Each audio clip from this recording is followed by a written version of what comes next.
जी नाज़रीन अस्सलाम वालेकुम। चाय टाइम में खुश आमदीद। इस दुआ इस उम्मीद के साथ कि आप सब खैरियत से होंगे, मजे में होंगे और चाय का कप बना लिया होगा, क्योंकि अब हम आपके सामने हाजिर होते हैं मंडे टू फ्राइडे 5 से 6 से 7 नहीं। लिहाजा आज मैं और जायला बिल्कुल पास पास बैठे हुए हैं। क्यों है ये आपको बताएंगे। मैं हूं सनिया हसन, मैं हूं जायला सरदी और आज है 20 अक्टूबर 20 अक्टूबर 2011 यानी 2011। और आज की एक और सिग्निफिकेंस ये भी है कि जैसे आप लोगों को मैं बताया था, हर रोज हम लोग मुझे तुमने बता दिया कि इनको नहीं बताया, इनको भी तो बताया था, इन्होंने हमें फोन करके अब तक बताया नहीं। खैर आज की सिग्निफिकेंस करंट डे में ये है कि आज पाकिस्तान फैशन वीक स्टार्ट हो रहा है। So if we can get you updates we will try our best. लेकिन best of luck to the team, all the models and all the designers. अगर आप लोग जा सके तो हमें पिक्चर जरूर भेजिएगा। फेसबुक पेज चाय टाइम पे अपलोड कर सकते हैं, हम भी आपको इन्फॉर्मेशन देते रहेंगे। लेकिन इसके अलावा हमारे पास थोड़ी बहुत गॉसिप भी है जो हम शेयर करेंगे। लेकिन मैं पहले सनिया से पूछूंगी, सनिया कैसी हैं? मैं ठीक हूँ जायला। कल आपने शो देखा था सनिया? यस। मजा आया आपको देख? नहीं, आप नहीं थी। ओहो, आपको एंड तक पता चला केक कैसे मिलता है काट के? नहीं ना, और भिजाया नहीं ना वो क्या सीन था वाला। लेकिन ये कि तुमने मिस किया मुझे, बहुत मिस किया। आपको मैंने बोला ना, रणबीर की मैंने आपको दिखाया था रॉकस्टार का अर्ली ऑन क्या हुआ था। रॉक पता है ना आपको जयपुर में क्या हुआ? नाज़रीन मैं आप लोगों को बता रही थी ना जयपुर के उसमें क्या हुआ था कि Ranbir Kapoor free T shirt distribute कर रहे थे ड्यूरिंग हिज रॉकस्टार प्रमोशन। जी अगर आप होती तो पता नहीं क्या होता, स्टैम्पीड हो गई थी वहाँ, लोग पागल हो गए थे ऑब्वियसली। तो मैंने सनिया को बड़ा याद किया उस पॉइंट पे। मैंने कहा मैंने खबर स्पेशली इसने निकाली क्योंकि सनिया नहीं, मैंने सनिया खुशी खुशी पढ़ रही होती है। एनीवे हमारे पास थोड़ी बहुत अभी भी बॉलीवुड की थोड़ी बहुत खबर है। एक तो है जो 22 सितंबर को भी all know Mansoor Ali Khan Pataudi had passed away he passed away. So मगर और वो नवाब भी हैं, पटौड़ी के नवाब थे। तो उनकी जो ऑल दो रॉयल्टीज अब तक मोनार्की थोड़ा इंडिया में खत्म हो चुकी है, लेकिन सेंटिमेंटल वैल्यू उनके पास अभी भी है। तो नेक्स्ट जो क्राउन होंगे वो ऑब्वियसली उनके साहबजादे होंगे, हम सबके वेरी फेवरेट सैफ अली खान जो हैं। उनको दिसंबर में 10th नवाब ऑफ पटौड़ी का क्राउन मिल जाएगा। और लोग बहुत एक्साइटेड है बिकॉज ऑब्वियसली सैफ अली खान, तो वो चाह रहे हैं कि बहुत देवो तो अभी शादी नहीं हुई है जो भी है बुलाएगी। तो वो पूछा रहे हैं कि फुल प्रॉपर सेरेमनी हो, जो यू नो अगर जिस तरह क्राउनिंग ऑफ प्रिंस होती है। तो let's see how it goes. अगर हो सका तो हम भी यू नो हमारी तरफ से आपको, अगर आप हमें अगर शायद कभी देखें तो हमारी तरफ से आपको बहुत बहुत मुबारक हो और आप अच्छे तरीके से अपना क्या कहते हैं दौरा लेके चले। जो I don't think he will be doing any princely duties. वो तो वो प्रिंस ऑफ बॉलीवुड ही है। एग्जैक्टली। एक और खबर है बड़ी इंटरेस्टिंग सी अमिताभ बच्चन के हवाले से। जी बिग बी के ऊपर क्रिमिनल कंप्लेंट लॉन्च किया यूएस बेस्ड ग्रुप ने।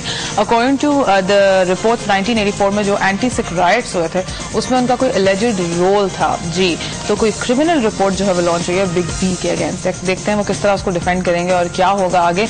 अभी तक सिर्फ कंप्लेन ही लॉन्च हुई है। लेकिन अच्छी बात ये होती है इस तरह देखने में कि कोर्ट ऑफ आर्बिट्रेशन हो, कोर्ट कोई भी हो दुनिया में, और यू नो जितने लोग कहते हैं ना celebrities get away with stuff, अब वो दे डू बट अब वो नहीं रहा। अब चाहे मुझे लगता है सेलिब्रिटीज को जरूरत करें तो और मजीद फंस जाता है। अब हम उस दिन भी मैं एक शो पे देख रही थी कि एक सेलिब्रिटी बैठे हुए थे हमारे लोकल शो पे चैनल पे। उन्होंने ये बोला कि पहले तो लोगों को रोक लिया करते थे, लेकिन अब खास तौर पे जो सेलिब्रिटीज होते हैं उनको रोक रोक के तंग किया जाता है। हमारे यहाँ ये भी होता है। लेकिन आज हम आप ये मत सोचें कि हमारे पास गेस्ट नहीं है, बस गेस्ट भी मौजूद है जिनका हम आपको तारुफ कराएंगे। लेकिन हमें थोड़ा सा छोटा सा ब्रेक लेना है थोड़ी सी देर में। आज हम बात करने वाले हैं कि आप जिंदगी को बेहतर किस तरीके से बना सकते हैं, कौन से ऐसे की फैक्टर्स हैं जिससे आप अपनी जिंदगी को बेहतर बना सकते हैं। क्योंकि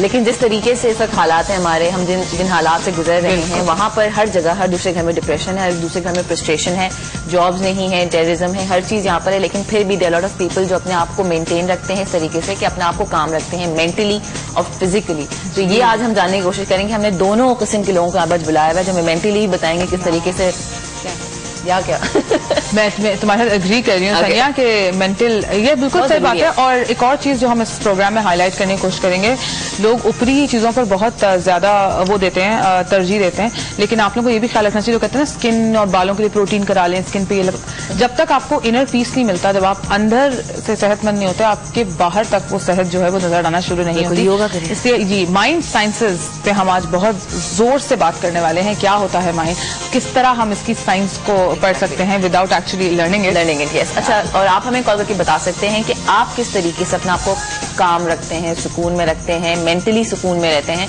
जैसे अगर मेरी बात की जाए, मैं बताऊंगी कि मैं किस तरीके से रखती हूँ। बताएं अभी याद नहीं आ रहा मुझे, मैं इसी तुमसे पूछने वाली थी। अच्छा, मेरे पास वैसे मेरे साथ ये इशू होता है कि अगर मुझे बहुत ज्यादा गुस्सा है या मैं बहुत ज्यादा अपसेट होती हूँ तो मेरा रीसेंट डेवलपमेंट नहीं, बचपन से है कि मैं नम हो जाती हूँ, मुझसे ज्यादा एक्सप्रेस छोटी मोटी चीजों में मैं सारा दिन, चाहे मेरी अम्मा बहन परेशान रहते हैं, मैं सारा वक्त एजिटेटेड रहती हूँ। जब मुझे कोई मेजर चीज हिट करती है ना तो मुझे बहुत गुस्सा आता है, मैं एक्सप्रेस नहीं कर पाती। वो भी एक बड़ी डेंजरस चीज होती है।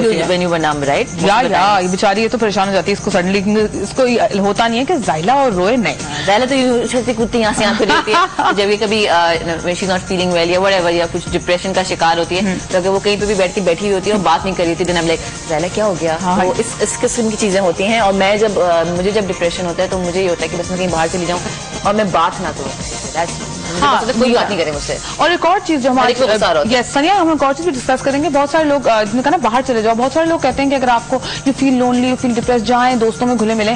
वो होता है डेफिनेटली, आपके दोस्त, आपके खानदान, आपके ऐसे लोग, मेरी बिल्ली जैसे बहुत सोर्स ऑफ कंफर्ट है मेरे लिए, बहुत सारी चीजें होती हैं। लेकिन आपके लिए मी टाइम, यानी कि आपके अपने साथ सिर्फ गुजारा हुआ टाइम जो है रोजाना, वो बहुत ज्यादा अहम होता है। मेरे लिए तो बहुत है, दिन में कुछ ऐसे 1 घंटा हो या आधा घंटा हो, जरूरी होता है कि मैं खामोश होकर सिर्फ I spend time with my self. चाहे आप कुछ भी सोचें, what's the point of depressing your friend, उनके पास जाके वैसे exactly. आप उनके जाके वही बोलने वाले हैं कि मेरे साथ ये हो गया, मेरे साथ ये हो गया। तो दोस्तों के पास प्लीज में जाकर अपने साथ टाइम गुजारा करें। और हमें एक छोटा सा ब्रेक लेना है, ब्रेक के बाद हमें गेस्ट भी ज्वाइन करेंगे। हम जानेंगे किस तरीके से आप मेंटली और फिजिकली स्ट्रांग रह सकते हैं इस किस्म के हालात में, बुरे हालात में, जहाँ हर तरफ क्या कहते हैं नाउमीदी। छोटा सा ब्रेक, छोटा सा ब्रेक। लेकिन इससे पहले मैं आपको ये बता दूं, तौफीक उमर को हमारी तरफ से और सीएनबीसी की तरफ से बहुत बहुत मुबारक फॉर डबल सेंचुरी। आपने हमारी डबल सेंचुरी आप लोगों ने हमारे न्यूज में भी देखा होगा। लेकिन अभी आप लोग देख रहे हैं चाय टाइम 5 to 6। छोटा सा break, come right back. Mind sciences is our topic today.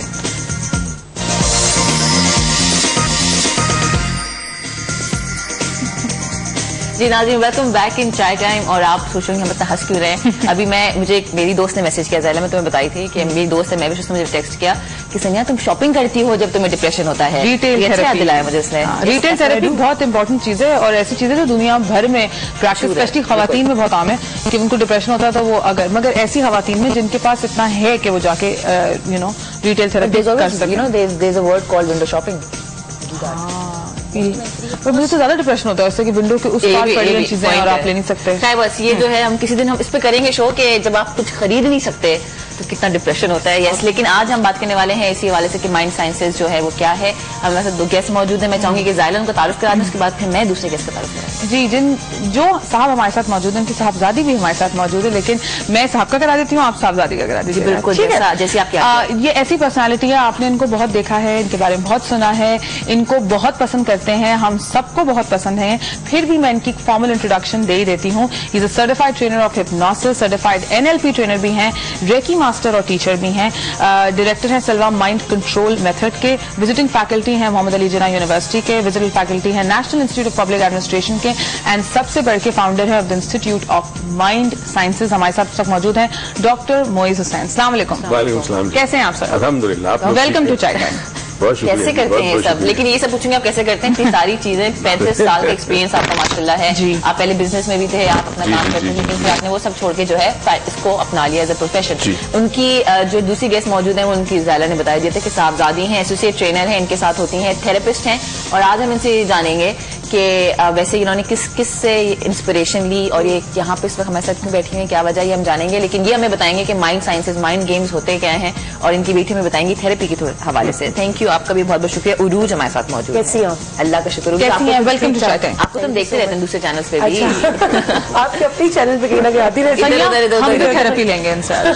कौन सी थेरेपी? वैसे हमारे लिए कौन सी थेरेपी होगी? अभी पूछेंगे हम शो का। अब जैसे हमारे शो में कोई थेरेपिस्ट आते हैं ना, by the end of the show वो मैं कह देते हैं हाँ आप लोग लॉस्ट कॉज हैं, कुछ नहीं हो सकता आप लोगों का। अभी तक ऐसा नहीं लगा, अभी लगेगा आपको भी, तो भी आधा घंटा बाकी है।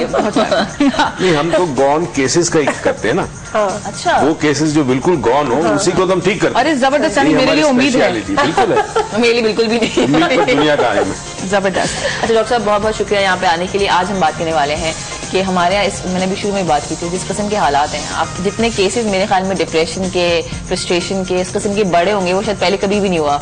What do you have to say about that? पिछले 5 साल में हमारे पास जो क्लाइंट्स आते हैं वर्कशॉप्स में, सेमिनार्स में, थ्रू आउट पाकिस्तान करते हैं, पाकिस्तान से बाहर भी करते हैं, मगर बिलखुसूस पाकिस्तान में क्लाइंट्स जो एज पेशेंट आते हैं थेरेपी के लिए या क्लाइंट्स जो वर्कशॉप अटेंड करने आते हैं, उसमें बहुत बड़ी तादाद उन लोगों की है जो डिप्रेशन में मुब्तला है, लैक ऑफ सेल्फ कॉन्फिडेंस है, खुद एतमादी की कमी आ गई है,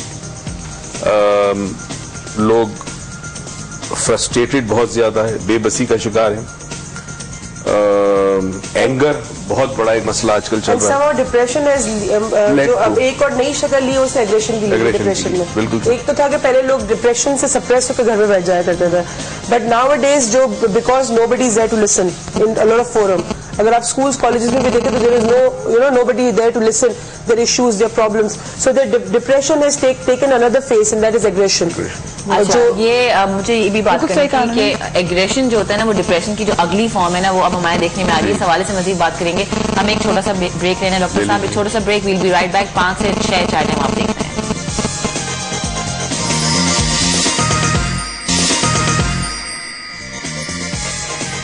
वेलकम बैक एवरीवन, आप लोग देख रहे हैं चाय टाइम। आज हम बात कर रहे हैं माइंड साइंसेस के हवाले से, जहन से हम अपनी जिंदगी को कैसे बेहतर बना सकते हैं, किस तरह हम जहन को कंट्रोल कर सकते हैं, ना कि हमें जहन कंट्रोल करे।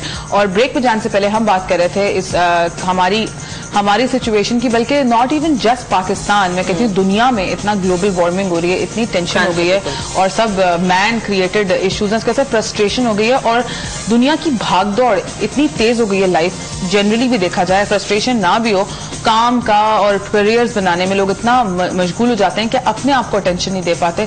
ये फ्रस्ट्रेशन और ये डिप्रेशन है वो अग्रेशन में बदल जाता है, यानी कि वो गुस्से में बदल जाता है। उस गुस्से को हम कैसे मैनेज कर सकते हैं वो हम जानेंगे आज। पहली चीज जो हम जानेंगे वो हम डॉक्टर मोइज से और उनकी बेटी से उरूज मोइज से यही सीखेंगे कि इस एंगर को हम मैनेज कैसे करें। जी गला सुनो सही से तुम, ठीक है? Listen to it. अच्छा, अभी आप दोनों ने बताया कि जी आप जो है वो बाहर चली जाती हैं जब आप स्ट्रेस में होती है और आप जो है वो चुप हो जाती है, क्वाइट हो जाती है जब आपको गुस्सा आता है, राइट? आपका जो रिस्पॉन्स है वो फ्राइट रिस्पॉन्स है और इनका जो रिस्पॉन्स है वो फ्लाइट रिस्पॉन्स है। ठीक है, फ्लाइट एंड एक फ्लाइट होता है, एक फ्लाइट होता है, एक फाइट होता है। ठीक है, मेरा और उरूज का रिस्पॉन्स फाइट है। मैं वैसे फाइट में भी चले जाते हैं। There is nothing right, nothing wrong, मतलब ऐसा नहीं है कि ये सही है गलत है, this is how we respond. ना होता ही है कि एंगर के कुछ रीजंस होते हैं। पॉसिबल है एक जुमला मुझे कोई एक शख्स कहे, मुझे गुस्सा है, वही जुमला उरूज कहे, मुझे गुस्सा ना आए, क्योंकि उरूज की रिप्रेजेंटेशन मेरे जहन में कुछ और है। ठीक है, तो हम गुस्सा जब होते हैं, जब कंट्रोल लूज करते हैं, वो एक रिस्पॉन्स होता है। हर स्टिमुलस एक रिस्पॉन्स कॉज करता है। बिल्कुल। तो अब हमारे इख्तियार में है कि हम किस तरह रिस्पॉन्ड करें। प्रॉब्लम यह कि किसी ने हमें सिखाया नहीं। आप पढ़ी हुई यूनिवर्सिटी से, आप पढ़ी हुई, क्या यूनिवर्सिटी ने सिखाया आपको कि रिस्पॉन्स कैसे करते हैं चीजों को? नहीं सिखाया आपको। तो अब जिंदगी में जब आप कदम रखते हैं, प्रैक्टिकल लाइफ में आते हैं और आपको सिचुएशंस का सामना करना पड़ता है, nobody has taught you, no school, university, colleges ever taught you how to respond to situations. Nobody has taught you. Over a period of time, as a child, you have learned to respond. बिल्कुल। और वो आपका एक pattern बन जाता है. And throughout your life, you will always use the same pattern to respond in the same way that you saw your mother responding, you saw your father responding. Conditional. और so your conditional response होता है, right? Now, what we are trying to tell you, mind sciences एक ऐसा काम कर रहा है दुनिया में इस वक्त। साइकोलॉजी कहती है कि 7 साल के बाद, 8 साल के बाद बच्चे की पर्सनालिटी कंप्लीटली बन चुकी होती है, एंड दैट्स ट्रू। और 7-8 साल के बाद बच्चा कोई नई चीज नहीं सीखता। ठीक है, जो पुराने फिल्टर्स लगे हैं, जो उसके नजरियात हैं, कंसेप्ट्स हैं, उसके बेसिस पे वो नई इंफॉर्मेशन लेता है, उसमें से कुछ डिलीट करता है, कुछ डिस्टॉर्ट करता है, कुछ जनरलाइज करता है और फिर एक्सेप्ट करता है। तो जो वो सीख रहा है वो नहीं है जो आ रहा है, वो है कि वो सीखना चाहता है या समझ सकता है। ये जो आपने साइको एनालिसिस का बताया, 7 साल की पर्सनालिटी डेवलप हो जाती है, ये फ्रॉइडियन कॉन्सेप्ट भी है।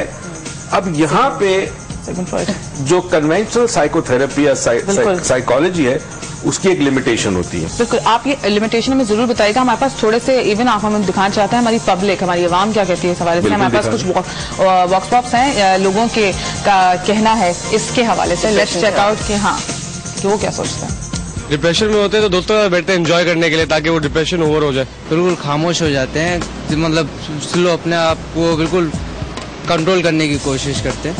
वो कुछ ना पूछें, डिप्रेशन में इंसान की जो हालत होती है ना, कुछ करने का दिल नहीं चाहता, आप पढ़ाई आपकी डिस्टर्ब होती है और यानी कि आपकी प्रैक्टिकल लाइफ 100% डिस्टर्ब होती है। मेरी तो कोशिश ये होती है कि यार इंसान अल्लाह को याद करे। आउटिंग पे चले जाते हैं, घूमते हैं, फिरते हैं, एंजॉय करते हैं लाइफ को। सी पे चले जाते हैं, थोड़ी देर वहाँ टाइम स्पेंड कर लेते हैं। डिपेंड करता है बंदे बंदे, मैं सिगरेट पीता हूँ, कोई और कुछ और करता होगा।